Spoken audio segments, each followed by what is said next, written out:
नमस्कार दोस्तों, आप सभी साथियों का भारतीय सर्वधर्म पार्टी के इस लाइव प्रोग्राम में मैं संजय सिंह राणा, राष्ट्रीय अध्यक्ष भारतीय सर्वधर्म पार्टी, पूर्व प्रत्याशी 35 लखनऊ लोकसभा, पूर्व विधायक प्रत्याशी 172 उत्तर विधानसभा लखनऊ, हार्दिक स्वागत और अभिनंदन करता हूं। दोस्तों, आज हम बात करेंगे कि आज हमारे देश में जिस प्रकार की अमानवीयता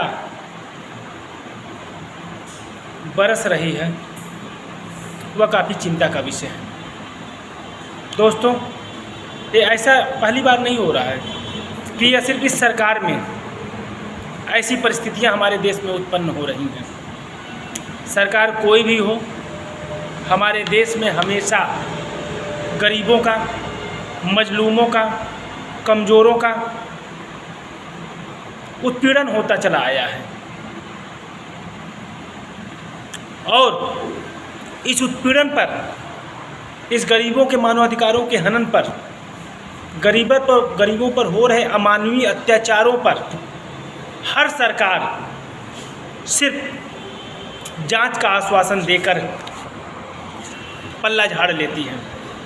चाहे वह उदाहरण मैं देना चाह रहा हूँ लखीमपुर का हत्याकांड हो, चाहे वह अभी हाल ही में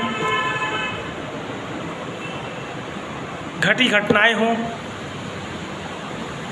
जो अभी अमानवीयता की गई उस व्यक्ति पर मैं और हमारी पार्टी जातिवाद के खिलाफ है, मानवता को सर्वोपरि मानती है। इसीलिए मैं अपने किसी भी वीडियो में, अपने किसी भी लाइव प्रोग्राम में जाति को तवज्जो नहीं देता हूं, क्योंकि मानवता से बड़ा कोई धर्म नहीं होता है, इंसानियत से बड़ा कोई धर्म नहीं होता है। मानव सेवा ही सच्ची ईश्वरीय सेवा है की भावना से हमारी इस भारतीय सर्वधर्म पार्टी का गठन हुआ है।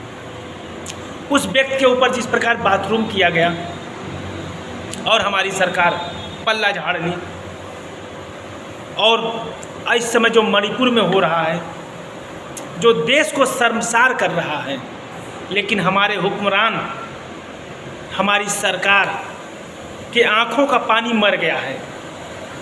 क्यों ऐसी बीभत्स घटनाओं पर, जिनकी सोच ही है बेटी पढ़ाओ बेटी बचाओ बेटी पढ़ाओ, महिला सम्मान की बात करते हैं, और उस मासूम महिला के साथ जिस प्रकार की अमानवीय घटना नहीं कहेंगे, ये राक्षसीय प्रवृत्ति की घटना है, अब मानवता को शर्मसार करने वाली, देश को झकझोर देने वाली घटना है। उस महिला के ऊपर जो बीत रही होगी, उसका अंदाज़ा हम और आप क्या शायद ही उसकी पीड़ा को कोई महसूस कर सके। लेकिन हमारी सरकार जो यह है, अभी भी अपने पार्टी प्रचार में मस्त हैं, अपने पार्टी को मजबूती प्रदान करने में मस्त हैं। 2024 को ध्यान में रख करके अपना राजनीतिक प्रोपेगेंडा चलाया जा रहा है। किंतु अफसोस, ऐसी सरकार का हमारे देश में काम ही क्या है। और भी ऐसी सरकार जो हर बात में पुरानी सरकारों की दुहाई देती है, पुरानी सरकारों ने ये किया, पुरानी सरकारों ने किया, पुरानी सरकारों ने लूट लिया, पुरानी सरकारों ने हिंदुओं को मार डाला, पुरानी सरकारों ने मुस्लिमों को अपच्छ दिया। लेकिन आज इस सरकार के अंतर्गत जो अमानवीयता हो रही है, धर्म के नाम पर जो मानवता को शर्मसार किया जा रहा है, वह कहाँ से सही है, कहाँ से, किस तर्क के आधार पर हम यह सरकार उसे सही साबित करेगी। मेरे दोस्तों, आपका यह छोटा भाई संजय सिंह राणा, सरकार चाहे पुरानी हो, चाहे मौजूदा हो, चाहे वह किसी अन्य प्रदेश की सरकार हो, ऐसे कृत्य को हमारी भारतीय सर्वधर्म पार्टी कदाप स्वीकार नहीं करेगी और उस सरकार का डट करके कड़ा विरोध करेगी। मेरे साथियों,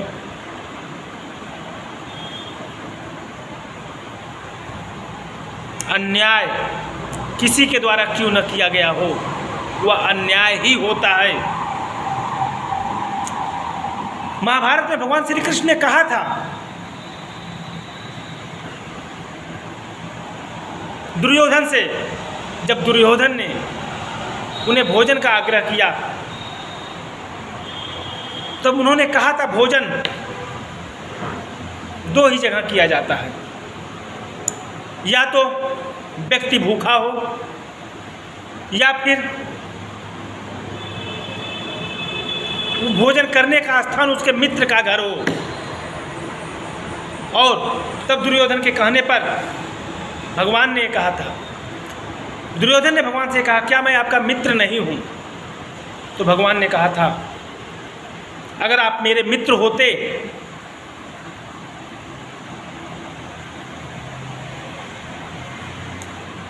तो मेरी बात को, मैं जो शांति का दूत बन करके आया हूँ, मेरे उस शांति संदेश को स्वीकार कर लिए होते। और दूसरी बात, अगर आप ये सोचते हैं, हे कुरुश्रेष्ठ, अगर आप ये सोचते हैं कि अर्जुन मेरा मित्र है इसलिए मैं उसका साथ दे रहा हूँ, तो यहाँ भी आप गलत हैं। क्योंकि मैं अर्जुन का साथ इसलिए दे रहा हूँ कि अर्जुन धर्म के साथ है, और जहाँ धर्म है वहाँ मैं हूँ। तो आज जो सरकार धर्म की दुहाई दे रही है, वह ऐसे अधर्म को कैसे नज़रअंदाज कर सकती है? और अगर नज़रअंदाज कर रही है तो हमें, हमारी पार्टी को यह कहने में संकोच नहीं है कि आज की सत्ताधारी पार्टी धर्म के नाम पर जनता को, देश को बर्बाद कर रही है, गुमराह कर रही है, सिर्फ राजनीतिक रोटियां सेक रही हैं। और मेरे साथियों, और मैं पुनः अपने उसी मुद्दे पर आना चाहूँगा, क्योंकि सिर्फ हमारे कह देने भर से, इन अन्याय से, अत्याचारों से, पीड़ा से हमारी गरीब जनता छुटकारा नहीं पा सकती है। अगर हमारी इस गरीब जनता को, हमारे भारतवर्ष की लगभग 80% जनता को इन अत्याचारों से छुटकारा चाहिए, तो हमारी भारतीय सर्वधर्म पार्टी की विचारधारा को उसे सपोर्ट करना होगा, उसे फॉलो करना होगा।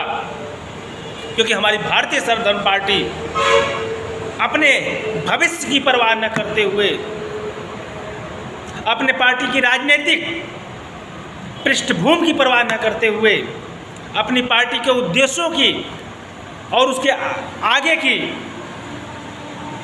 पीड़ाओं को झेलने की परवाह न करते हुए शिक्षा, चिकित्सा, न्याय की बात करती है।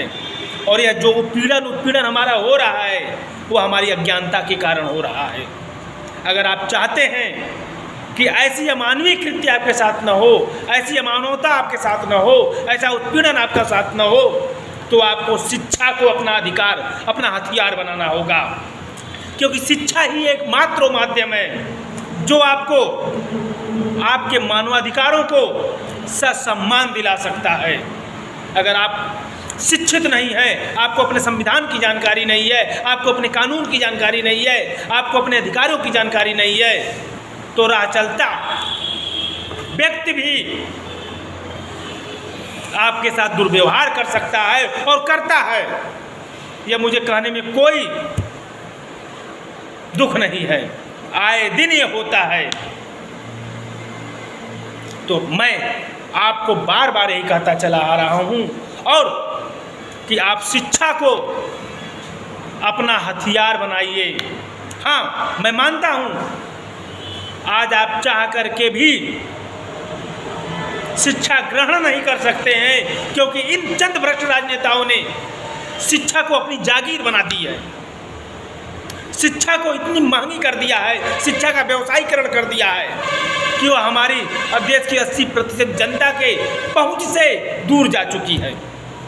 उसी समस्या के समाधान के लिए आपका यह छोटा भाई संजय सिंह राणा मुफ्त शिक्षा, मुफ्त चिकित्सा, मुफ्त न्याय की वकालत करता है, बात करता है, आपको ससम्मान मुफ्त शिक्षा दिलाने की बात करता है। लेकिन यह तभी संभव होगा जब आप अपने इस भाई का साथ देंगे, आप भी मुफ्त शिक्षा के लिए आवाज़ उठाएंगे, मुफ्त चिकित्सा के लिए आवाज़ उठाएंगे, मुफ्त न्याय के लिए आवाज़ उठाएंगे।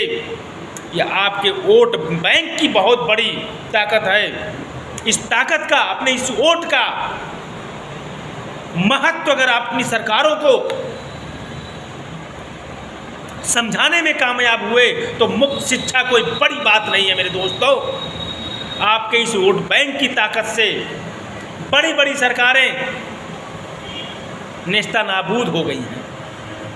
आज एक एक वोट की, एक एक सीट के लिए वह नाको चने चबा रहे हैं। तो इस मौजूदा सरकार की क्या विसात, अगर आपने ठान लिया कि आपको मुफ्त शिक्षा चाहिए तो मिलेगी, अवश्य मिलेगी। यह आपका भाई संजय सिंह राणा, राष्ट्रीय अध्यक्ष भारतीय संविधान पार्टी का आपसे वादा है। और अगर आप चाहते हैं कि इन शिक्षा के नाम पर भी इन सत्ताधारी पार्टियों के द्वारा आप छले ना जाएं, तो आप अपने इस भारतीय सर्वधर्म पार्टी का दामन पकड़ करके अपने क्षेत्र से स्वयं सांसद विधायक बन करके अपने बच्चों के उज्जवल भविष्य को सुनिश्चित कर सकते हैं। क्योंकि आपका ये छोटा भाई संजय सिंह राणा चाहता है, जो अपने देश के युवाओं को प्रेरित कर रहा है कि सिर्फ आप नौकर बनने का सपना छोड़ दीजिए, नौकरशाही का सपना छोड़ दीजिए, सरकारी नौकरी का सपना छोड़ दीजिए और राजनीति का दामन पकड़ करके कानून निर्माता बनिए, अपने क्षेत्र का प्रतिनिधित्व करिए, जहां आपके समाज का भविष्य टिका हुआ है, आपके जिले का भविष्य टिका हुआ है, आपके प्रदेश का भविष्य टिका हुआ है, आपके देश का भविष्य टिका हुआ है। अगर आपने अपने छोटे भाई का साथ दिया या आपके छोटे भाई के बात को गांठ बांध करके उस पर अमल किया, तो आपके बच्चों के भविष्य के साथ खिलवाड़ भविष्य में कोई नहीं कर सकता है। अगर आप अभी भी हिंदू मुसलमान सिख ईसाई की भावना से ऊपर नहीं उठ सके, ब्राह्मण क्षत्रिय वैश्य शूद्र की भावना से ऊपर नहीं उठ सके, आप मंदिर मस्जिद की भावना से ऊपर नहीं उठ सके, तो आज जो अमानवीयता आपके साथ हो रही है उससे कहीं बढ़ करके आपकी आने वाली पीढ़ी को अमानवीयता का शिकार होना पड़ेगा। अगर आप अपने बच्चों को, आने वाली पीढ़ी को ऐसा समाज नहीं देना चाहते हैं और आप चाहते हैं आपका बच्चा आगे चल करके सम्मानपूर्वक जीवन जीवे, तो आपको हमारा साथ देना होगा, हमारी बातों पर अमल करना होगा, हमारे उद्देश्यों पर चलना होगा, हमारी विचारधारा को फॉलो करना होगा। क्योंकि यह भारतीय सर्वधर्म पार्टी राजनीति करने नहीं आई है, यह आपको आपका सम्मान दिलाने आई है। राजनीति करना होता तो आपका यह छोटा भाई संजय सिंह राणा भारतीय सर्वधर्म पार्टी का गठन न करके किसी अन्य पार्टी का दामन थाम करके सांसद विधायक बन करके किसी आयोग का अध्यक्ष बन करके राजनीतिक रोटियां सेक रहा होता, ऐशो आराम कर रहा होता। लेकिन कसम है हमें अपने स्वतंत्रता सेनानियों की, महापुरुषों की, हमें उनकी विचारधारा को आगे बढ़ाना है, जन जन तक पहुंचाना है, उनके सपनों का भारत बनाना है। ऐसी सोच के साथ, ऐसी विचारधारा के साथ, ऐसे जनहित के मुद्दों को प्रमुखता से जन जन तक पहुंचाने के लिए आपका यह छोटा भाई संजय सिंह राणा संघर्ष कर रहा है, 12 वर्षों से संघर्ष कर रहा है। अब आपकी बारी है कि आप जागरूक हो। मणिपुर और लखीमपुर जैसे कांड न होने पाए मेरे दोस्तों, न होने पाए। और इसका सिर्फ एक ही विकल्प है, आपकी शिक्षा ही आपको आपका सम्मान दिला सकती है। क्योंकि कहा गया विद्या ददाति विनयम, विनय पात्रता सुखम। मेरे दोस्तों, मैं इसी आशा और विश्वास के साथ आपके बीच उपस्थित होता हूँ और मेरे पास कोई संसाधन नहीं है कि मैं आपको किसी अन्य माध्यम से जागरूक कर सकूं, क्योंकि मैं भी आप ही के बीच से हूं। मैं कोई राजनीतिक बैकग्राउंड वाला नहीं हूं, मैं कोई राजनीतिक महत्वाकांक्षा वाला व्यक्ति नहीं हूं। मैं सिर्फ और सिर्फ इस महत्वाकांक्षा में जी रहा हूं कि हमारे देश की जनता सुखी हो, संपन्न हो और हमारा भारतवर्ष विश्वगुरु बने। इसी आशा और विश्वास के साथ मैं आपको पुनः हाथ जोड़कर आपसे प्रार्थना करूंगा कि आप अपने बच्चों के उज्जवल भविष्य को जागरूक बने, तभी आपके बच्चों का भविष्य सुरक्षित रहेगा। अन्यथा इन राजनीतिक पार्टियों की, भ्रष्ट राजनेताओं की कुटिल मानसिकता का शिकार होने से हमारे बच्चों के भविष्य को कोई नहीं बचा सकता है, कोई नहीं बचा सकता है दोस्तों, कोई नहीं बचा सकता है। यह आपका अपना कर्तव्य है कि यह बच्चे आपके हैं, यह देश आपका है। इन बच्चों के लिए, इस देश के उज्जवल भविष्य के लिए आप जागरूक। जय हिंद, जय भारत।